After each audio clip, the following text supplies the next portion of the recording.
하나님 말씀입니다. 레위기 25장입니다.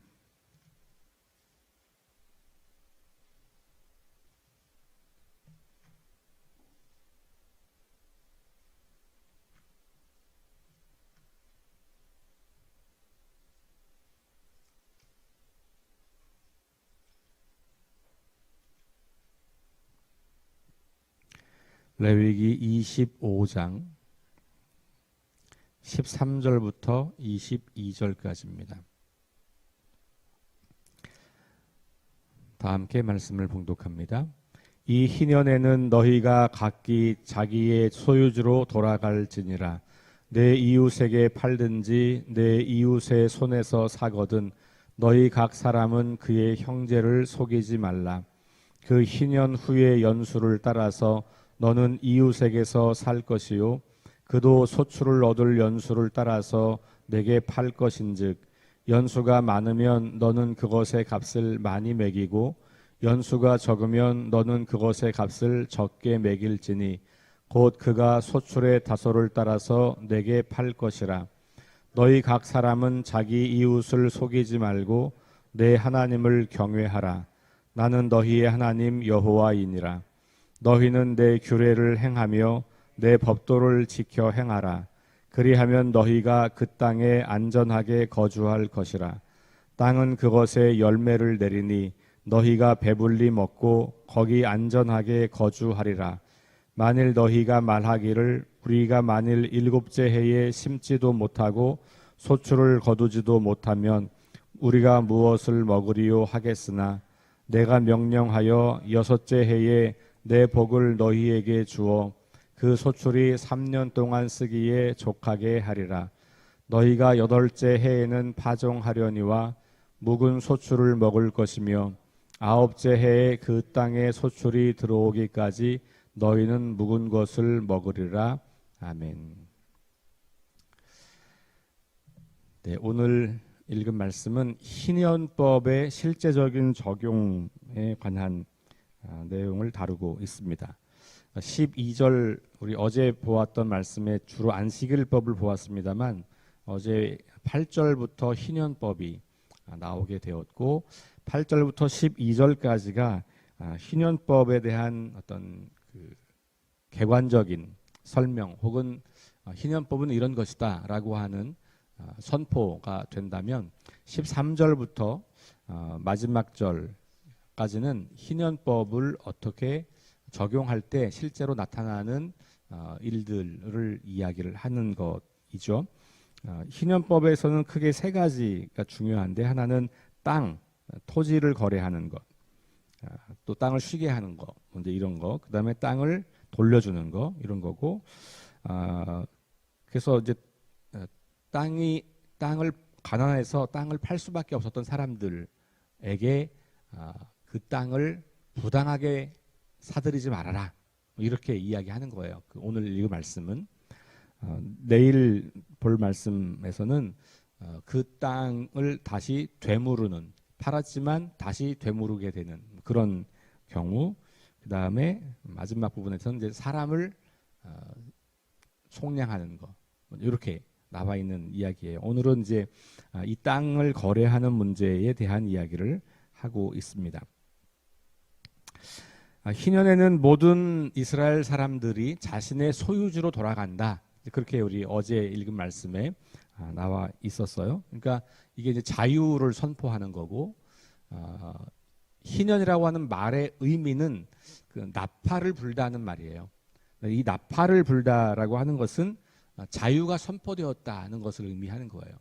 그러니까 모든 얽매였던 것들, 어딘가에 묶여있던 것들, 이런 것들이 제자리로 돌아가는 것입니다. 그러니까 희년은 하나님께서 우리에게 또 한 번 기회를 주시는 그 하나님의 은혜를 우리가 기억할 수 있는 것이죠. 누구에게나 또 한 번의 기회가 있다는 거예요. 어느 누구도 영원히 종이 되지 않고 어느 땅도 영원히 한 사람의 소유로 머물러 있지 않는다. 이런 이야기를 하고 있는 거예요. 자, 그래서 오늘 읽은 말씀에서는 이제 땅을 소유주로 돌아간다라고 하는 말씀과 더불어서 이웃에게 팔든지 이웃의 손에서 팔든지 살 때든지 형제를 속이지 말라 이렇게 이야기를 하는 거예요. 희년법의 원칙에서는 돌아가는 거예요. 근데 이 원칙을 적용하는 실제 문제에 들어가 보니까 요 땅을 7년 뒤엔 돌려줘야 되는 거구나. 그러니까 사는 사람 입장에서는 그러면 7년 뒤에 돌려줄 걸 계산해서 이게 7년이라고 하는 시간이 그 사람마다 이제 다르게 계산이 될 텐데 어떤 사람은 이제 이 것의 값을 크게 매겨서 자기가 나중에 이익을 누리려고 하는 사람이 있는 거고 그렇지 않은 사람도 있는 거예요. 그러니까 예를 들면 7년째가 어떤 땅은 2년 지나면 7년이고 어떤 땅은 3년 지나면 7년이고 이런 게 있는 것이죠. 그래서 그것에 대한 값을 매길 때 이건 뭐 정해져 있는 건 아니니까 사람들이 이제 거래를 실제로 할 때 그 값을 매길 때에 가난한 사람들에게 부당하게 하지 말아라 이런 의미예요. 그러니까 희년법이 아무리 좋아도 이걸 적용하는 사람들이 부당하게 적용하면 거기에 속임수를 갖게 되면 이 좋은 법도 사람을 억압하는 게 되는 거예요. 그러니까 여기 그 이야기를 지금 하고 있는 겁니다. 자, 15절에 그런 얘기죠. 희년의 수의 연수를 따라서 이웃에게 살 것이요 이렇게 되어 있어요. 그러니까 이 희년 후의 연수, 그러니까 이 땅이 지난번에 희년이 지나갔고 지금 몇 년 남았고 이런 연수가 있는 거죠. 몇 년 뒤에 희년 이렇게 남아 있는 거예요. 16절에 보니까 연수가 많으면 당연히 땅이 비싸겠죠. 연수가 적으면 당연히 값이 적겠죠. 그렇죠? 6년 남은 땅하고 2년 남은 땅하고 값이 같을 수가 없잖아요. 왜냐하면 그 소출이 다르니까. 그걸 이야기하는 거예요. 그러면서 너는 그 연수에 따라서 값을 매겨야지 그걸 속여서 부당하게 이익을 취하면 안 된다라는 겁니다. 17절 너희 각 사람은 자기 이웃을 속이지 말고 이렇게 나와 있어요. 그러니까 땅을 매매할 때에도 이웃을 속여서 부당한 이득을 취하지 말라라는 거죠. 어떤 사람들은 이 땅을 팔아야만 내가 먹고 사는 사람이 있어요. 근데 가난한 사람들 중에는 너무 가난하니까 이것조차 팔 수밖에 없거나 뭐 이렇게 되는 거죠. 빚을 갚아야 되고 이런 것 때문에. 그런데 사는 사람 입장에서는 그거 별로 값이 많이 안 나가니까 안 살려고 하는 경우도 있을 거 아니에요. 그러다 보면 비싸게 사겠다고 요구하는 경우도 있는 거고. 이게 가진 자들이 땅을 사는 자들이 가난한 사람들의 상황을 악용하여 부당한 이득을 취하는 것. 희년법을 지킬 때에도 그런 것을 조심해라 이런 거예요. 그러니까 이거 굉장히 실제적인 이야기예요. 그러니까 법을 지키니까 괜찮아 이런 게 아닌 거죠. 그 법을 지킬 때 그 법 정신을 따라서 지키라는 거예요. 그러니까 원래 희년법이라고 하는 것은 가난하고 힘이 없는 사람들이 다시 살아갈 수 있는 기회를 주는 건데 오히려 그걸 악용해서 싼 값에 살 수 있는 사야 하는 땅을 비싼 값에 사게 되는 이런 일들이 벌어질 수 있다는 것이죠. 그래서 그런 이야기를 하는 겁니다. 자, 그러면서 뭐라고 말하냐? 17절 후반절에 보면 내 하나님을 경외하라 이렇게 나왔어요. 희년법을 지킨다 혹은 안식일법을 지킨다. 이것의 핵심은 하나님을 경외하는 거예요. 하나님이 창조주시고 하나님이 우리 삶의 책임자가 되시고 하나님이 우리를 돌보시는 분이시기 때문에 그 앞에서 7년에 한 번 땅을 쉬게 하기도 하고 뭐 50년에 한 번 이렇게 돌려주기도 하고 이런 걸 하는 거다. 다시 말하면 하나님이 우리의 삶의 주인이시고 하나님이 우리의 삶을 통째로 보호하고 계신다고 하는 믿음이 있는 거죠. 그 믿음을 고백할 때 그 사람을 경외한다라고 하는 거예요. 하나님을 경외한다라고 하는 것은 어디 뭐 무슨 그 특정한 곳에 하나님을 모아놓고 이렇게 모셔놓고 거기 가서 하나님께 절하고 예배하는 그 행위를 말하는 게 아니라 하나님이 지금도 우리 삶에 동행하고 계신다고 하는 것을 믿는 거죠. 내 삶의 단 한순간도 하나님이 안 계신 적이 없다는 것을 실제로 믿는 거예요. 그러니까 속임수를 쓴다는 건 뭡니까? 지금 하나님이 안 보신다 이렇게 착각하는 거거든요. 저 사람하고 나밖에 없다 이거예요. 하나님은 지금 내 삶에 관여하지 않아 이렇게 언표하는 건 아니지만 그렇게 마음을 갖고 있는 거죠. 왜냐하면 하나님 눈에 보이지 아니하시니까. 그러니까 내 눈에 보이는 것만 믿고 살면 하나님을 경외하는 게 아닌 거죠. 내가 지금 상대하는 사람하고 나하고만 있다고 생각하면 하나님을 경외하지 않는 거예요. 이 사이에 항상 하나님이 계신다라는 것을 염두에 두어야 우리가 하나님을 경외하고 살게 되고, 당연히 그렇게 살면 이웃을 해치거나 이웃을 속이거나 이웃에게 나쁜 일을 할 생각을 할 수가 없는 거죠. 하나님이 지금 옆에 계신데 어떻게 그렇게 하겠어요? 그렇죠? 그러니까 하나님이 늘 내 삶에 동행하신다라고 하는 믿음을 가지고 사는 것. 구약 시대로 말하면 요 레위기 이걸 법이니까 법 생각으로 하면 하나님이 증인 되신다는 거예요. 증인. 그러니까 매매할 때 증인이 있는 거죠. 그러니까 이게 정상적으로 정당하게 매매가 되는지를 보는. 그러니까 하나님이 증인으로서 모든 자리에 함께 하신다라고 하는 것을 기억할 때 그것이 여호와를 경외하는 것. 그러니까 하나님을 경외한다고 하는 것이 종교 활동에 국한되어 있지 않다는 거예요. 근데 오늘날 우리가 너무나 오랫동안 하나님 앞에 온다, 교회 올 때 우리 하나님 앞에 온다, 주님의 전에 온다 이렇게 이제 표현을 많이 하잖아요. 그러니까 그렇게 표현을 하다 보면 우리가 어느새 우리도 모르게 교회 와야 하나님이 계시다고 착각하는 거예요. 그러니까 이게 용어가 굉장히 중요한 거죠. 뭐 저도 지금도 기도할 때 보면 뭐 주님의 전에 나와서 이런 표현을 씁니다만 우리가 그런 표현을 전통적으로 써왔고 그게 무슨 의미인지는 이제 알지만 그렇다고 주님이 이곳에만 계시는 건 아니죠. 근데 그거는 이미 구약 시대 때부터 있었던 생각이잖아요. 예. 하나님께서 솔로몬이 성전, 다윗이 성전 지으려고 할 때 성전 안에 내가 갇혀 있는 게 아니다. 뭐 이렇게 말씀을 하셨거든요. 그러니까 하나님은 어디에나 계시고 하나님이 지금도 내 삶을 바라보고 계시고 하나님이 내가 하고 있는 모든 곳에서 내 삶의 증인으로 계신다라고 하는 것을 우리가 믿음으로 고백하고 실제로 그렇게 살아가는 것, 그게 하나님을 경외하는 것이에요. 그러니까 속이지 말라, 하나님을 경외하라가 연결되는 거예요. 그러니까 속이지 않는 삶이 경건한 삶인 거예요. 근데 그렇게 보면 우리의 경건함은 어디서 나타납니까? 교회에도 나타나겠지만 일상의 삶에서 매일매일 이루어지는 삶의 자리에서 사람들과 대화하는 가운데서 내가 저 사람을 상대하는 그 태도에서 하나님을 경외하는 것이 나타나고 우리의 경건이 나타난다는 거예요.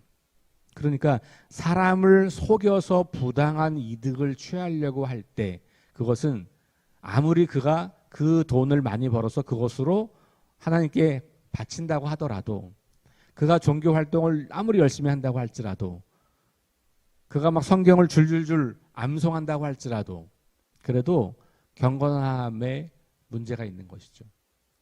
경건함을 교회에 오는 것, 교회에서 하는 신앙 활동으로만 국한시켜서 좁혔기 때문에 그런 거예요. 이스라엘 백성들에게는 경건함이 일상의 삶에서 하나님을 경외하고 하나님을 기억하는 것, 이것과 관련이 있는 것이죠. 그러니까 땅을 소유하는 것, 이익을 얻는 것, 뭐 이 땅을 다시 되돌려주는 것, 이런 모든 과정 안에서 하나님이 늘 증인으로 그 자리에 계신다라고 하는 것을 기억하는 것이 매우 중요하다는 겁니다. 자, 18절에 그래서 너희는 내 규례를 행하며 내 법도를 지켜 행하라. 그리하면 너희가 그 땅에 안전하게 거주할 것이라. 자, 땅이 또 나왔어요. 지금 우리 이제 땅 이야기 계속 하고 있잖아요. 우리가 이 땅에서 안전하게 거주할 수 있는 비밀이 뭐냐, 비결이 뭐냐, 하나님의 말씀을 지켜 행하는 거라는 거예요.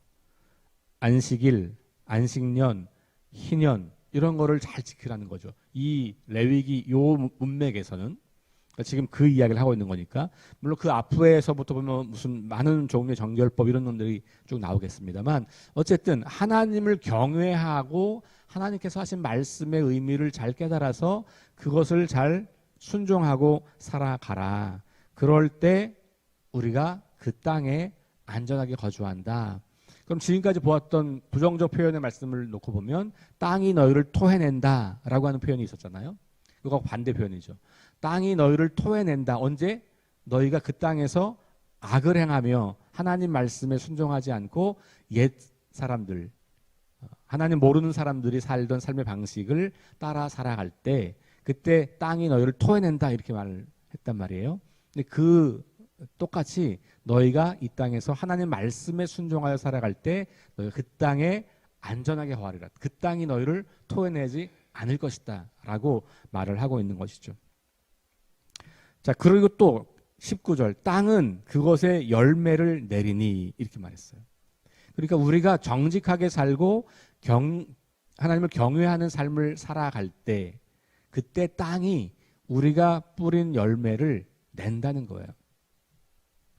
뒤집으면 우리가 만약에 하나님 말씀대로 살지 않고 우리의 욕망을 추구하는 삶을 계속해서 살게 되면 어떻게 돼요? 땅이 열매를 내지 않는 거예요. 우리가 아무리 열심히 씨를 뿌리고 농사를 짓고 그렇게 해도 땅이 열매를 내지 않을 거다. 그러니까 이 레위기에서 말하고 있는 것은 열매를 맺는 것과 우리의 삶이 밀접하게 연결되어 있다는 거예요.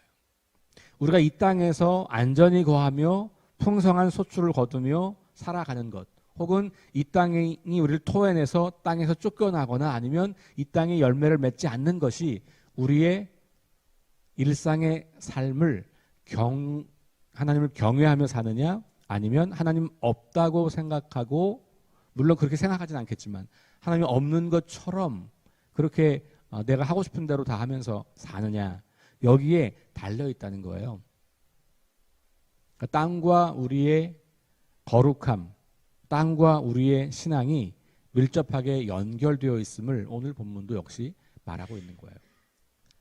그걸 강조해서 말하려고 하는 건 아니지만 이 희년법에 대한 이야기를 하는 것이지만 또 땅 이야기를 하고 있잖아요. 땅이 열매를 낸다, 열매를 내지 못한다 라는 표현을 하고 있습니다. 19절 다시 읽어볼까요? 땅은 그것에 열매를 내리니 너희가 배불리 먹고 거기 안전하게 거주하리라. 이렇게. 자, 그런데 사람들이 질문하는 거죠. 아니 1년 동안 농사를 안 지면 그 다음에 우리가 어떻게 먹고 살아요? 그죠? 이런 걱정이 들잖아요. 그리고 이제 만약에 희년이 되면 안식년의 7번째니까 그 7번째 되는 안식년, 희년의 앞에 6년째는 벌써 한 번 안 한 거고 거기에 또 이제 또 안 해야 되고 이러니까 이게 보통 일이 아닌 거죠. 그러니까 여기 3년치가 한 번에 나와요.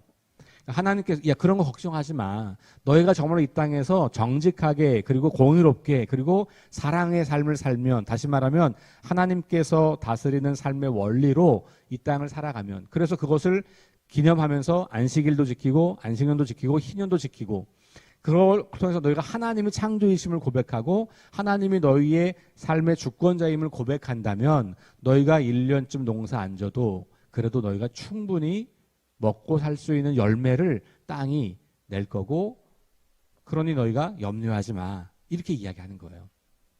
여러분, 속이려는 이유는 뭐예요? 내가 많이 가지려는 거잖아요. 많이 가지려는 이유는 뭐예요? 그래야 내가 좀 안전하다고 생각하는 거잖아요. 그죠? 야, 나중에 내가 이거 1년 땅을 쉬어야 되는데 그러면 그것까지 계산해가지고 더 많은 것을 얻어야지, 이렇게 생각하는 거거든요. 우리가 다른 사람을 속여서 내가 더 많이 가지려고 하는 것은 아주 기본적인 욕망을 해결하는 건데, 그 욕망은 안전하려고 하는 욕망이거든요. 내 삶이 안전하다.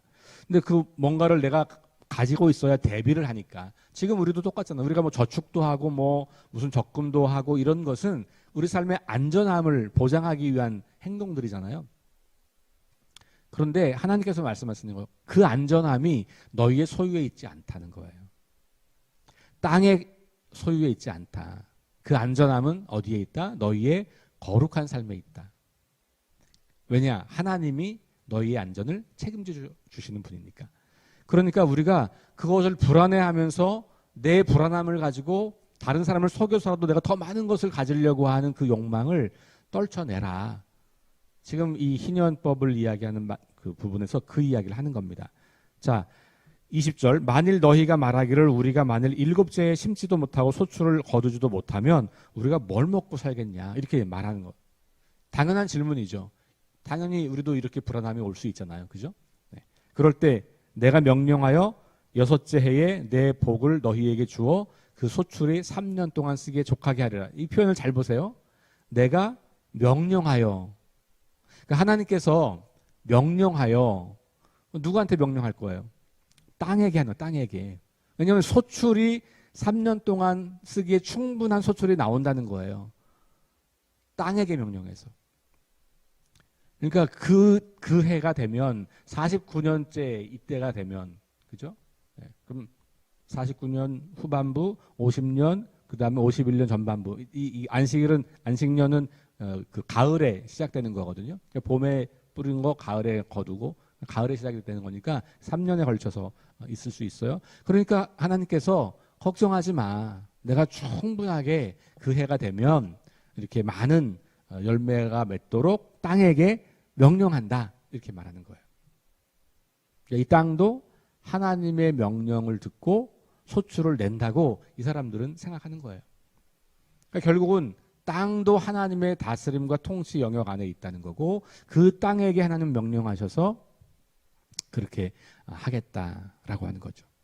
여덟째 해에는 파종하려니와 묵은 소출을 먹을 것이며 여덟째 해에는 씨를 뿌리긴 하지만 그때는 열매가 없으니까 묵은 소출을 먹는 거고 아홉째 해가 돼야 소출이 들어오는 거니까 3년 동안을 책임져 주시겠다 이렇게 말씀하는 거예요.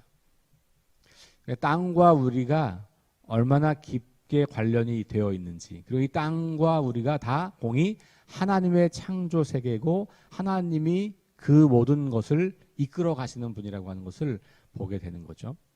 하나님은 사람만 사용하시고 사람만 사랑하시는 게 아니고 땅도 똑같이 그렇게 사랑하시고 그 땅에게 명령도 하시고 그 땅의 주인 되시기도 하고 그런 거죠. 그러니까 땅은 내게 아니야 라고 하는 게 정확한 우리의 고백인 것이죠.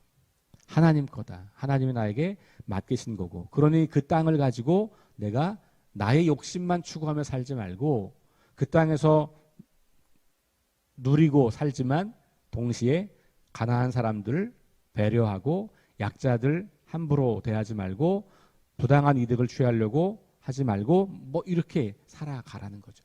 그렇게 안 해도 하나님이 너희 다 책임져 주셔. 쉽게 말하면 그런 말이에요.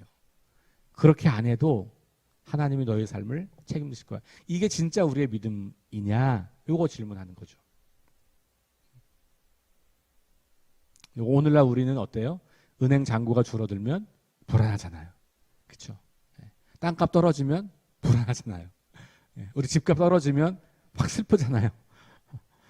하나님께서 너희 그런 거 신경 쓰지 말고 너희의 삶을 거룩하게 하나님을 경외하고 하나님이 삶의 주인인 걸 인정하고 그 하나님 앞에서 정직하게 그렇게 살아가라. 그러면 내가 책임져 준다라는 말씀을 하는 겁니다. 땅 이야기를 하면서 오늘 다시 희년 이야기를 통해서 하나님의 마음을 우리가 한번 배워보는 것이죠. 오늘 하루를 살아가면서 하나님께서 우리의 삶을 전적으로 책임지시고 특별히 우리뿐만 아니라 이 땅도 책임지시는 하나님 기억하면서 오늘도 이 땅에서 청지기로서의 삶을 잘 살아가며 나 자신의 이익만이 아니라 우리 이웃들과 이 땅과 모든 생명체를 돌보며 살아가는 하루가 될 수 있기를 주의 이름으로 축원합니다. 기도하겠습니다. 하나님 주신 말씀 감사합니다. 오늘도 하나님을 창조주 하나님으로 하나님을 오늘도 우리의 삶을 돌보고 지켜주시는 그런 분으로 고백하며 인정하며 선포하며 살아갑니다. 그래서 하나님께서 내 삶에 그리고 이 지구 생명의 온 우주 만물의 주인 되심을 고백하며 하나님의 창조 세계의 청지기로 거룩한 삶을 살아갈 수 있도록 인도하여 주옵소서. 예수님 이름으로 기도합니다. 아멘. 우리 함께 합심해서 기도합니다. 성령의 능력으로 하나님 나라를 증언하고 살아내게 하소서. 하나님 말씀이 기준이 되게 하소서. 질병과 전쟁과 자연재해와 가난과 억압으로 고통당하는 사람들을 치유하여 주소서. 거룩한 습관을 형성하여 균형 있는 성장을 이루게 하소서. 다음 세대에게 하나님 나라 복음을 전수하게 하소서. 창조 질서 회복을 위해 힘쓰게 하소서. 우리 함께 합심해서 기도하시고 개인 기도하고 돌아갑니다.